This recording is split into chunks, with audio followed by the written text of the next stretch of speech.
tubahe ikaze mu makuru y'imikino arimo kuvugwa muri aka kanya, tunakomeza kubashimira mwese mukomeje kutwereka yuko muri kumwe natwe hirya no hino ku isi. Reka dutangire amakuru yacu tuyahera mu ikipe ya Newcastle United. Ikipe ya Newcastle United ikaba byari biteganyijwe yuko igurwa n'abaherwa muri Saudi Arabia.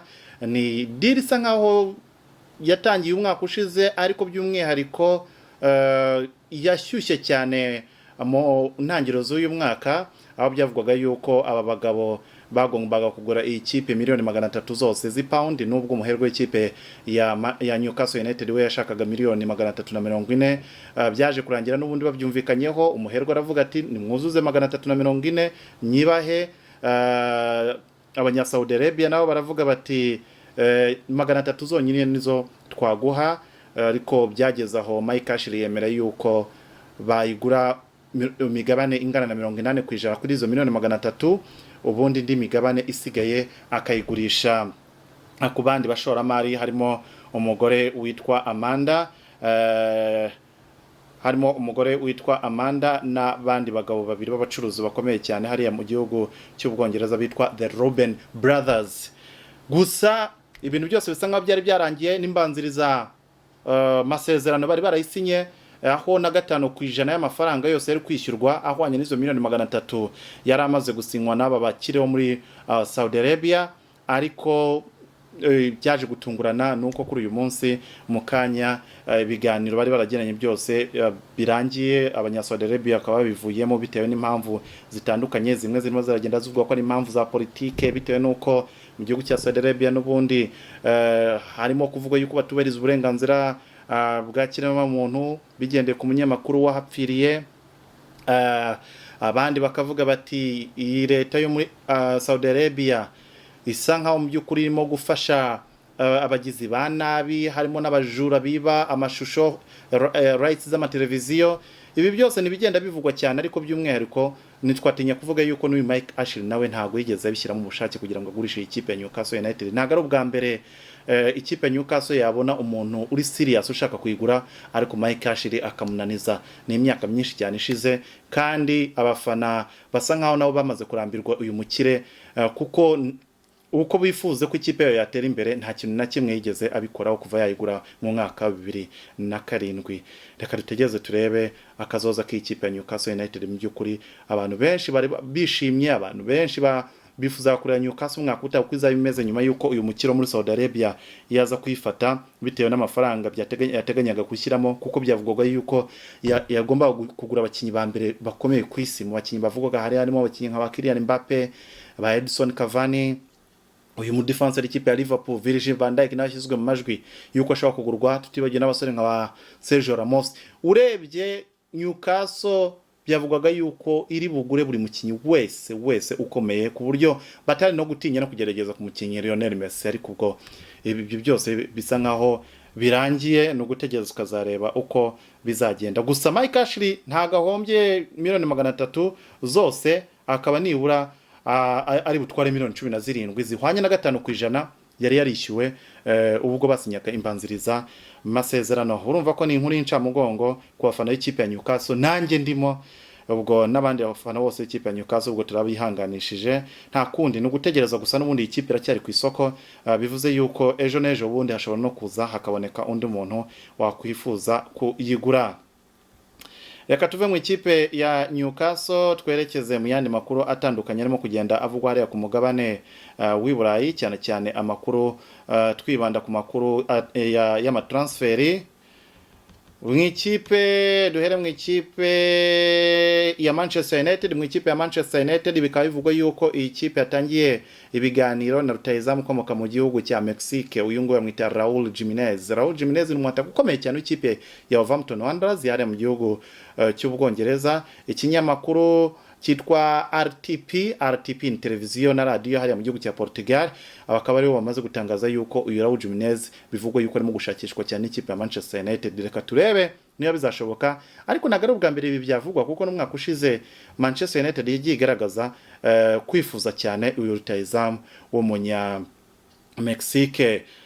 aramutse agiye mu ikipe ya Manchester United yabaye rutahizamu ukomoka mu gihugu cya Mexique wa kabiri werekeje muri ikipe nyuma ya Javier Hernandez. Chicharito ubona bahagira ibihe byiza, the little pink nkuko bakundaga kumwita, uyu musore ubu ngubu usigaye ukinira ikipe ya Los Angeles Galaxy yo mu gihugu cya Leta Zunze Ubumwe za Amerika. Tukiri mu ikipe ya Manchester United kandi isa nkaho mu by'ukuri ifite ikibazo gikomeye cyane. Ubwo barangizaga match za Europa match za Championnat baratsinze Leicester City ibitego 2-0 byanabahesheje kurangiza muri Championnat ari aba gatatu, bakaba barahaye akaruhuko abakinyi babo kugira ngo bajye kuruhuka bitewe n'uburyo bitwaye neza muri sezo. Abakinyi benshi rero bigiye mu biruhuko, abandi bigira za Espagne, abandi batatana mu bihugu bitandukanye byo ku mugabane Burayi. Ariko ikibazo cyavutse nuko bamaze gutanga akaruhuko abakinyi baragiye nyuma y'umunsi umwe gusa. Premier Minister w'igihugu cy'Ubwongereza bamwita Boris Johnson yatanze itegeko yuko abantu bose bazaba baturuka mu gihugu cya Espagne bagomba kuzaba babanza bakajya muri quarantine mu minsi 14 kubera icyorezo cya corona. Ibi rero bikaba bivuze yuko n'abakinyi ba Man U bageze Ibiza n'ahandi nibagaruka bagomba kubanza kamara iminsi 14 basa nkaho bari bonyine kugira ngo babanze bakire ira virus ya corona.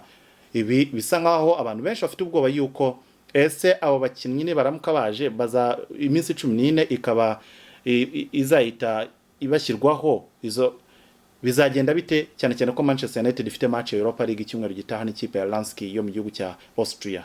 Bamwe bakavuga ati n'ubundi iriya kipe bayitsinze ibitego byinshi nta kizere ifite cyo kubyishyura, kuko umukino ubanza wari wabereye no muri Autriche Man U hatsinda ibitego 5-0. Bakavuga ati maybe Man U yakinisha abakinyi bazaba hari nta kibazo, ariko byanga byakunda urumva yuko haba harimo icyuho iyo ikipe isa nkaho bamwe bari muri quarantine abandi bakaba nkeka ko ari risk itoroshye Man U yafashe.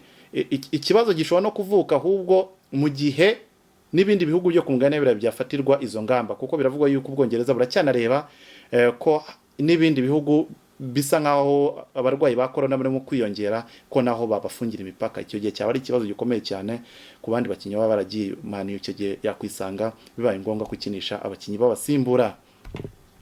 Reka tuve mu ikipe ya Manchester United twerekeza mu ikipe ya Arsenal. Mu ikipe ya Arsenal haravugwamo inkuru nziza cyane.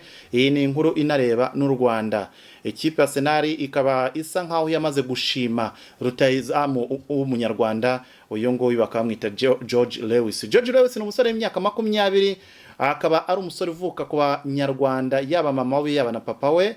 Akaba asanzwe atuye mu gihugu cya Norvège ari naho yanakuriye. Uyu musore mu byumweru 2 bishize akaba yaragize amahirwe yo gukora igeragezwa mu ikipe ya Arsenal, aho igeragezwa yakoraga rero byagenze neza. Umutoza Michael Arteta yaramushimye. Ubu ngo bikaba bivugwa yuko nta kindi gisigaye uretse kumuha amasezerano. Bikaba binavuga yuko igitindije guha amasezerano uyu George Lewis ni umukino wa FA Cup Arsenal ifite muri iyi weekend, ariko match ya FA Cup irarangira Arsenal isinyisha uyu musore w'umunyarwanda amasezerano. Akazaba abaye umukinnyi wa kabiri umutoza Arteta azaba asinyishije kuva yagera mu ikipe ya Arsenal nyuma y'umusore witwa Pablo Mari, mu defenseur yakuye mu ikipe ya Flamengo ari mu gihugu cya Brazil. Uyu ngo mwaramubonye yageze mu ikipe ya Arsenal mu kwezi kwa mbere. George Lewis rero bikaba bivugwa yuko ari umukinnyi w'umuhanga cyane cyane akaba ashobora gukina impande zombi, ashobora kunyura kuri 11 cyangwa se kuri 7, kandi akaba yihuta cyane, fata ibyemezo byihuse kandi akaba nihuta cyane. Ngo ni imwe muri karite nziza cyane umutoza Arteta yakunze, arashaka baba winga bihuta kabisa basatirizamu. Wamugereranya ni za karite zimeze nka ba Nicolas Pepe nkuko barimo gukina, cyangwa ba Wilfried Zaha nuko akina. Iyo niyo karite ikomeye cyane. Uyu musore akaba umupira yarawutangiriye mu gihugu cya Norvège, yawutangiriye mu ikipe yitwa Tromsø yahariya muri Norvège, mu ikipe ya Tromsø ya kabiri. Niho yatangiriye muri akademi yabo, ubundi mbere yuko asinyira ikipe yitwa Tromsdalen mu mwaka wa 2017. Icyo gihe nabwo yanasinye contrat ye ya mbere nk'uwabigize umwuga. Iyi kipe icyo gihe ari mu cyiciro cya gatatu, nyuma aza kwerekeza mu ikipe yitwa Fram Leviki mbere yuko aza gukora igeragezwa mu ikipe ya Arsenal. Bisa nkaho yanamaze no kuritsinda, igisigaye nuko ashyira ikaramu ku masezerano. Nibiramuka bibaye agashyira ikaramu ku masezerano, arababaye umunyarwanda wa mbere ugiye gukinira muri shampiyona y'Abongereza Premier League, kuko umunyarwanda wundi wigeze gukinira mu Bwongereza muri Arsenal ni Alfred Mugabo, ariko we yakiniraga ikipe ntoya ya Arsenal. Uyu nguyu rero araza ko ari umunyarwanda wa mbere usinye icyo bita professional contract muri shampiyona mu gihugu cy'Ubwongereza, by'umwihariko mu ikipe ya Arsenal. Ubwo Federasiyo y'umupira w'amaguru mu Rwanda mufungura imiryango murebe uburyo uyu musore mumuzana. Nkeka ko nta na match n'imwe yari yakinira ku ikipe nkuru y'ikipe y'igihugu ya Norvège. Ubwo rero ni umwanya mwiza wo kureba uburyo mwaganiriza uyu musore, ko tubonye umukinnyi nk'uyu nguyu ukiri mutoya w'umuhinga ukomeye, hari byinshi yafasha ikipe y'igihugu y'u Rwanda Amavubi. Reka tuvaho ngaho twerekeze tukiri mu ikipe ya Arsenal, ariko nanone Arsenal isa nkaho mu by'ukuri irimo gushaka kwiyubaka, kandi biranumvikana kuko umwanya yarangijeho muri season ari umwanya mubi cyane. Iyi kipe yinjiye nayo mu rugamba rwo gushaka wa mukinyi umuhanga cyane ukina mu ikipe ya Aston Villa witwa Jack Grealish. Jack Grealish uyu nguyu akaba ari umukinyi wakomeje kwifuzwa cyane ikipe ya Manchester United kuva umwaka ushize, nkuko Sky Sport bitangaza. Rero nuko na Arsenal yinjiye muri rugamba, gusa ikibazo cyonyine gihari kinakomeye cyane nuko ikipe ya Aston Villa irimo kumuhenda. Aston Villa irimo irashaka miliyoni 80 z'ipaundi, ari nabyo byatumye Manchester United bivamo, kuko yavugaga yuko aturetse na miliyoni 80 na miliyoni 75 Aston Villa yashatse mbere, Man yavuze yuko ayo mafaranga ari menshi cyane itayatanga. Ese Arsenal yo iri tayari gutanga ayo mafaranga ikipe ya Aston Villa ishaka, cyane cyane ko Aston Villa yanagumye mu cyiciro cya mbere. Ni ukubitega amaso tukareba niba Arsenal izashobora kwegukana uyu musore Jack Grealish, umwe mu basore b'Abongereza abahanga cyane. Tukiri mu ikipe ya Arsenal kandi barimo barashakisha umukinnyi Philippe Coutinho. Philippe Coutinho akinaga Bayern Munich nk'inizanyo kuva mu ikipe ya Barcelona. Ikipe ya Arsenal isa nkaho irimo kugenda ikomanga, gusa ikibazo kigihari kugeza kuri ubu ngubu, Barcelona yo irashaka umuntu ugura Coutinho, mu gihe amakipe menshi ntashaka gufata riski yo kugura Philippe Coutinho, ko baravuga ati uyu muntu wabavetereyeho tumushoye amafaranga kaza bikanga byagenda bite. Amakipe menshi rero asa nkaho arimo gushaka kumuzana nk'intizanyo, mu gihe Barca ivuga ati indi kipe Coutinho azajyamo turashaka amafaranga. Ikipe ya Arsenal nayo ikaba yababwiye ati turabaha Gunduzi muduwe Coutinho, dukora icyo bita exchange. Ariko ikipe ya Barcelona ntabwo irimo kubikozwa, reka dutegereze. Ntabwo ari ubwa mbere Arsenal yagereka umukinnyi Gunduzi ku mukinnyi irimo kwifuza. Uzi ko muri iki cyumweru yageretse ku ikipe ya Atletico Madrid bashaka umunyegana Thomas Partey, ariko Atletico Madrid yarababwiye ati niba mudafite miliyoni 45 nta bindi biganiro twagirana. Niyo mpamvu Arsenal yabivuyeho yerekeza kuri Barcelona ati turabaha Gunduzi, tubongereho niba n'amafaranga make muduhe Philippe Coutinho. Bikaba binavugwa yuko cyane umuntu urimo kubijyamo cyane kugira ngo Coutinho aze mu gihugu cy'Ubwongereza no umusore David Luiz ukinira ikipe ya Arsenal, wifuza yuko Brazil mwene wabo yamusanga hariya. Tukiri kandi mu ikipe ya Arsenal bafite ikibazo gikomeye cyane cy'umusore witwa Mesut Ozil. Ku munsi w'ejo bari baratangaje yuko yuko ikipe ari yose yifuza Mesut Ozil yaza bakaganira ubundi bakamurekura akagenda. Gusa amakuru nanone yasohotse kuri uyu munsi, uhagarariye Mesut Ozil agent we akaba yatangaje yuko nta gahunda nanto Ozil afite yo kuva mu ikipe ya Arsenal muri uyu mwaka. Agent wa Mesut Ozil yavuze ati kugira ngo Ozil azave muri ikipe nibura n'umwaka utaha ubwo amasezerano ye azabarangira.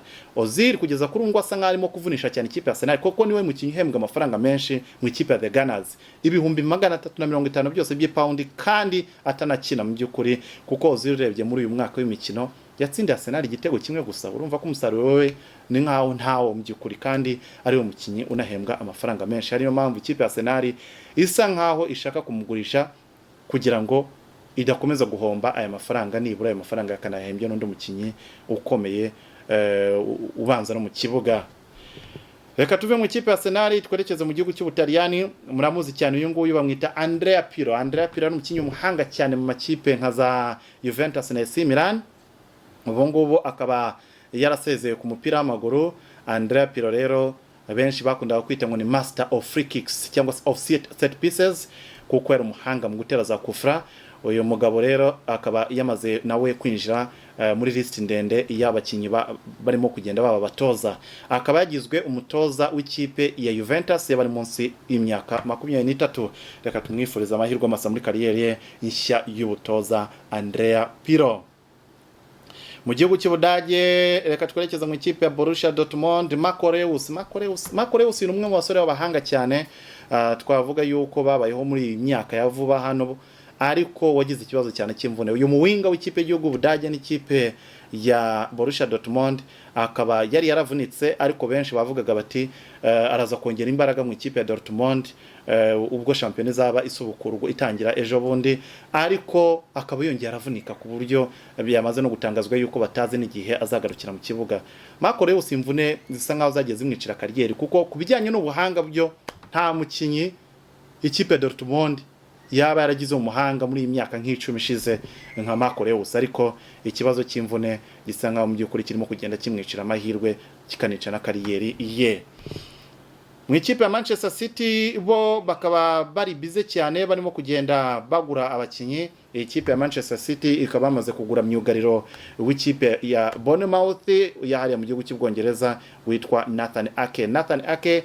Uyu musore w'Umwongereza wakinaga ikipe ya Bournemouth nyuma y'uko ikipe imanutse mu cyiciro cya kabiri, Pep Guardiola akaba yamuguze miliyoni 40 zose z'ipaundi. Bamaze kumvikana, igisigaye nuko azagenda gusa agasinya amasezerano. Ntago ari we wenyine gusa Manchester City isinyishije, kuko yamaze no kugura umuwinga w'ikipe ya Valencia yo mu gihugu cya Espagne, Ferran Torres w'imyaka 20. Aka gasore bakaba barakaguze miliyoni 24 n'igice, aho kagomba gusinya imyaka 5 yose. Ferran Torres ni umukinnyi mu by'ukuri urimo kwigaragaza cyane, kuko muri uyu mwaka w'imikino akaba yaratsinze muri Champions League, uyu mwaka yaratsinze ibitego 2, atanga na passe 2 zavuyemo ibitego, aho yakoze na dribble 12, anatanga n'imipira agiye igera ku bakinnyi uko abyifuza 10. Bigaragara yuko ntago ari umukinnyi mubi na gatoya. Reka tuzarebe niba azaho umusimbura mwiza wa Leroy Sané wamaze kwerekeza mu ikipe ya Bayern Munich. Mu ikipe ya Chelsea wamaze gutangaza yuko umuzamu wabo Kepa Arrizabalaga bamaze gutangaza yuko uyu muzamu badateze kuzongera kumusubiza mu kibuga cyabo nyuma yuko yagiye batsindisha cyane muri iyi sezo, aho banamaze no gutangaza yuko umuzamu Willy Caballero ari we uzafata imikino ya Chelsea yose isigaye muri iyi sezo, harimo finali ya Europa League. Mu ikipe ya Manchester United, Bruno Fernandes benshi bari bamaze iminsi bamwibazaho cyane ku bijyanye na celebration ze. Uriya musore watsindaga igitego akagenda yifashe ku matwi gutya, abantu bakavuga ati se biriya bisobanura iki? Bruno Fernandes rero akaba yagize icyo asubiza impamvu akunda kwishimira igitego afata ku matwi anaserebeka mu kibuga. Uyu mugabo akaba yavuze yuko biriya bituruka ku mukobwa we wa mbere w'imfura. Ati uyu mukobwa wanjye w'imfura ubwo yakuraga, iyo twamurebaga kenshi yakundaga kwifata ku matwi. Ati byari ibintu byiza cyane, wabonaga ko ari ibintu byiza uko umurebye gusa akifata ku matwi. Ati nanjye rero iriya niyo style navumbuye ubwo natsinda igitego nkifata ku matwi nigana umwana wanjye yakuze abikunda. Ati ku buryo amaze no gukura yakomeje no kubikunda cyane. Iyo nabaga natsinze igitego simbikore, nasubiraga mu rugo kikaba ikibazo gikomeye cyane, akambwira ati papa kuki utabikoze? Ati niyo mpamvu rero nsigaye mbikora kuriya. Ati kandi bisa nkaho noneho byabaye nka homework cyangwa se umukoro, kuko iyo ntashye buri gihe arambwira ati ntago wigeze ukora userebura kwa kundi, ubwo bikaba umukoro wuko agomba gutsinda igitego kandi agakitura umwana we, cyane cyane ko yakoze biriya abagitura umwana we. Ati kugeza kuri ubu ngubu ndashaka no kuzagirana ibiganiro na televiziyo ya Sky niyo yerekana imipira ya shampiyona mu Bwongereza. Ati kuko hari igihe ntsinda igitego nkanakora iriya celebration, ariko bigahurira nuko Sky itigeze yerekana celebration yanjye. Nagera mu rugo nkasanga umwana yarakaye, ati papa ntago uyu munsi wigeze utsinda igitego. Bikaba ngombwa yuko mujyanira amafoto yafotowe muri match mwereka yuko natsinze igitego kandi naserebuye. Ati ibyo byavuyeho none ubu ngubu bisigaye ari ngombwa yuko aravuga ati igitego cya mbere kigomba kuba ari cyanjye, icya kabiri kikaba cya mama, ati cya gatatu kikaba ari cya Bebe uzavuka, cyane cyane ko Bruno Fernandes yitegura kwibaruka umwana w'umuhungu. Ati rero ubu ngubu akazi ntabwo kazaba koroshye na gatoya, kuko ngomba kuzaba ntsinda ibitego bitatu kugira ngo nshimishe umukobwa wanjye, cyane cyane ko ibyo bitego bitatu byose azaba yarabigeneye mama we. Ikindi ni cya mama we, ikindi ni cy'umwana uzavuka. Ubwo ku bantu, ku makipe azahura n'ikipe ya Manchester United umwaka utaha, mwumve aho courage cyangwa se imbaraga z'umurava Bruno Fernandes akura zo gutsinda ibitego. Ubwo watch out, hari ikipe izatsindwa hat-trick umwaka utaha itazi uko bigenze. Reka tuve kuri Bruno Fernandes n'ikipe ya Manchester United, n'ikipe ya Manchester United muri rusange, twerekeze mu yandi makuru nanone arimo kugenda avugwa ku mugabane w'Iburayi. Ariko turava ku ikipe ya Manchester United nanone, inkuru irimo kutugeraho nonaha nuko Ole Gunnar Solskjaer bamuhaye miliyoni 140 zose z'ipaundi. Izi miliyoni 140 zose z'ipaundi nizo agomba gukoresha muri sezo agura abakinyi batandukanye, aho bivugwa yuko zose nta nurumiya azasubiza muri bank, akaba agiye kuzikoresha agura abakinyi. Mu bakinyi arimo kwifuza twamaze kubabwira Raul Jimenez, bikaba bivugwa yuko agomba kuguramo abakinyi bageze kuri 4, harimo umukinyi wo hagati, umudefenseri, kimwe na rutayizamu. Umukinyi wo hagati bivugwa yuko ashobora kugura ni Jadon Sancho. Uyu nguyu urimo kugenda bisa nkaho birimo kugenda bimugora cyane kumukura mu kipe Dortmund, cyane cyane ko Dortmund irimo kugenda yifuza amafaranga menshi. Ubwo undi wa kabiri rutayizamu ashaka kugura twamwumvishije ni Raul Jimenez, urimo gushyirwa mu majwi. Mu defenseri kugeza kuri ubu ngubu niwe tutari twamenya bashobora kuzagura. Reka tuzategereze. Ese murumva ikipe ya Man iramutse ibonye Jadon Sancho bakabona Raul Jimenez rutayizamu ikipe ya Wolverhampton Wanderers, kimwe no mu defenseri izaba yuzuye. Ubwo muraza kuduha ibitekerezo hasi.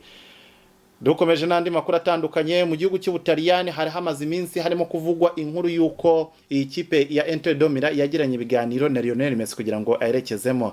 Gusa Antonio Conte, umutoza w'ikipe ya Inter de Milan, akaba yabihakanye, aho yasekeje abantu cyane atebye avuga yuko ati byo byakorohera cyane ikipe Inter de Milan ati kwimura urusengero, kwimura katedrale cyangwa se urusengero rwo mu mujyi wa Milan bakarujyana handi kurusha uko bakura Messi mu ikipe ya Barcelona. Ni nkaho yavugaga ati biragoye cyane, kuko n'ubundi gukura katedrale ya Milan ukayikura mu mujyi wa Milan ukayijyana handi ntibyashoboka.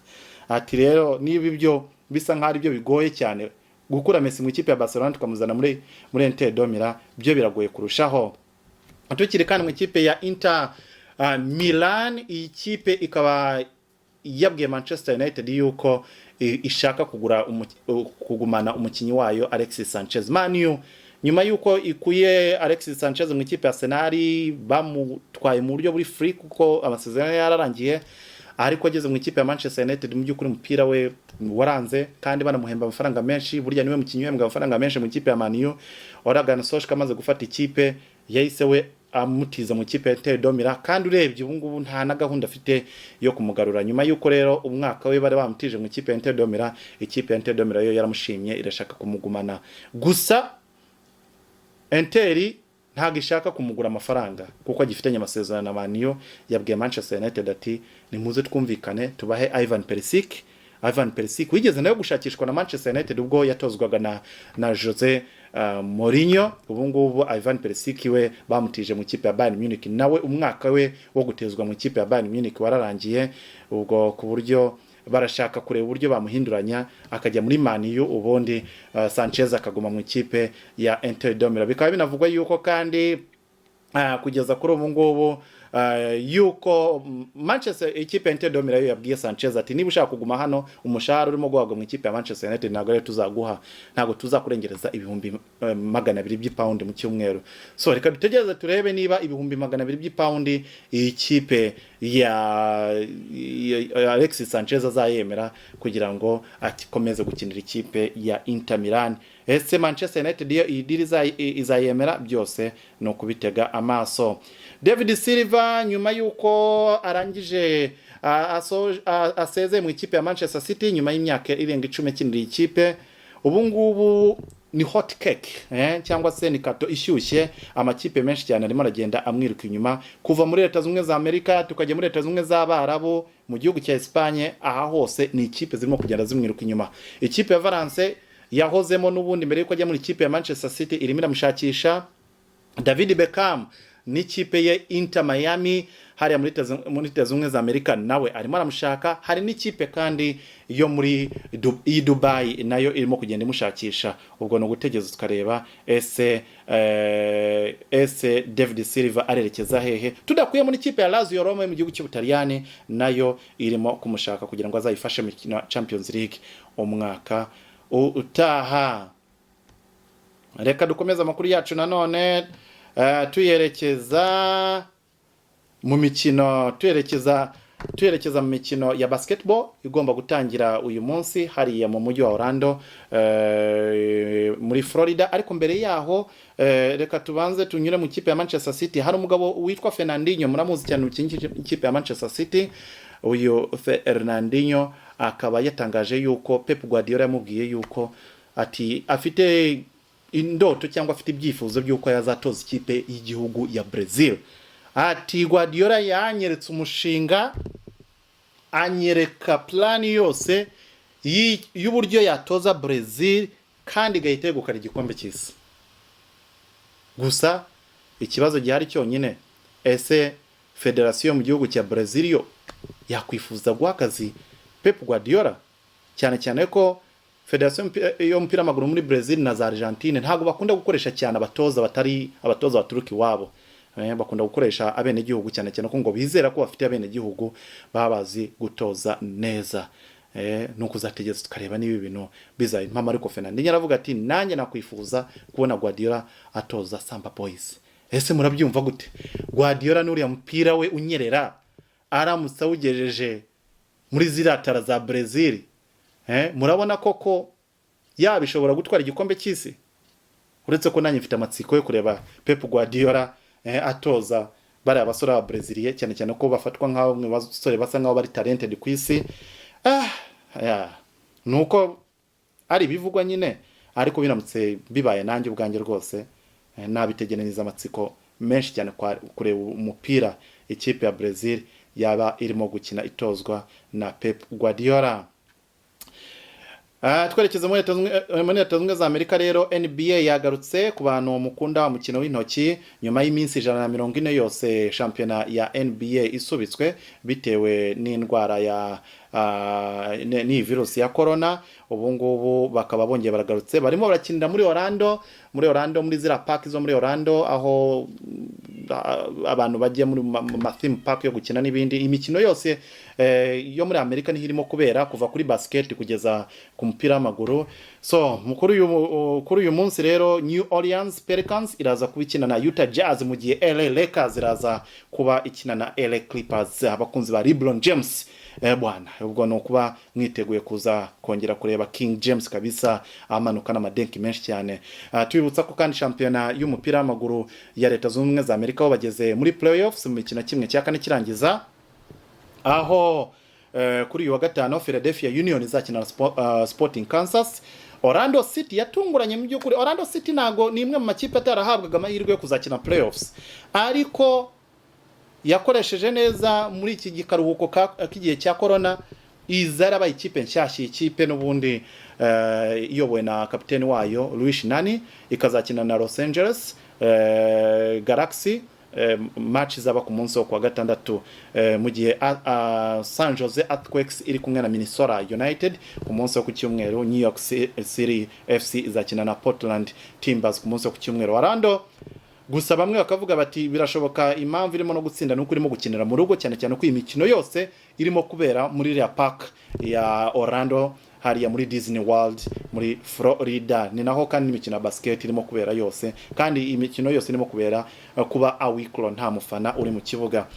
Amakipe atandukanye muri shampiyona ya Amerika benshi bari bazi ko azitwara neza yose yarasezerewe.